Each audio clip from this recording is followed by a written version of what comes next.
វិតខំធ្វើល្អមិនបានល្អកុំទូចិននឹងជីវិតគឺថាយើងនឹងព្រោះយើងស្មោះសរកុំទូចិននឹងជីវិតបើសិនជាយើងនេះនៅតែក្រ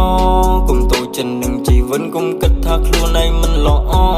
កុំទូចិននឹងជីវិតខំធ្វើល្អមិនបានល្អ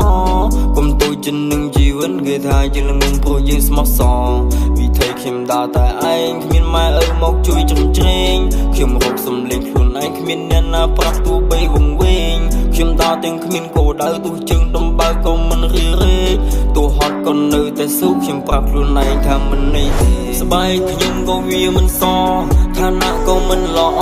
បែងចែកនៅព្រំដែនណាមានអ្នកណាខំខ្ញុំខំប្រឹងធ្វើគ្រប់បែបយ៉ាងប៉ុន្តែកម្មនេះមិនល្អខ្ញុំខំប្រឹងនៅរើបំរាស់ដកខ្លួនចេញពីភៀមក៏ខ្ញុំឆ្លងវិញចាក់ឲ្យសួរខ្លួនឯងឆ្នាំនេះអាយុប៉ុន្មានហើយសល់នេះក្នុងខ្លួនខ្លាមុខកាន់តែចាស់មិនក្មេងទៀតឡើយសំណួរខ្ញុំសួរខ្លួនឯងតែខ្លួនឯងវិញមិនអាចនឹងឆ្លើយបិទភ្នែកឲ្យដើរទៅមុខសង្ឃឹមថ្ងៃមួយនឹងមានចម្លើយ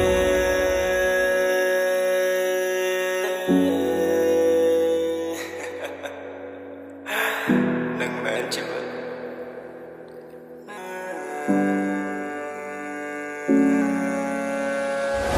មានមនុស្សប៉ុន្មាននាងយល់អារម្មណ៍តែខ្ញុំនិយាយឲ្យមានមនុស្សប៉ុន្មាននាងព្រមស្លាប់ដោយសារតែស្រីមានមនុស្សប៉ុន្មាននាងចង់ចាញ់ដោយសារសម្ដីឲ្យមានមនុស្សប៉ុន្មាននាងនឹងមានជីវិតដូចខ្ញុំនិយាយតើអ្នកណាគឺចង់បន្ត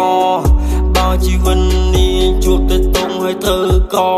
វាសនាក៏មិនល្អតម្រូវឲ្យធ្វើជាទាសករហើយបាក់គឺជាចៅវាដាក់តនកម្មតែពួននៃក្រៀងពេញដែលខ្ញុំនិយាយយកពិតនេះមកសរសេររៀបរាប់ឲ្យតែងសេចក្តីមិនងាយស្រួលដូចនាងកន្ទេនាងក៏តែងតែលំបាកចំណែកមានមិនដូចយើងទេលុយចាយក៏មិនខ្វះចំណែកយើង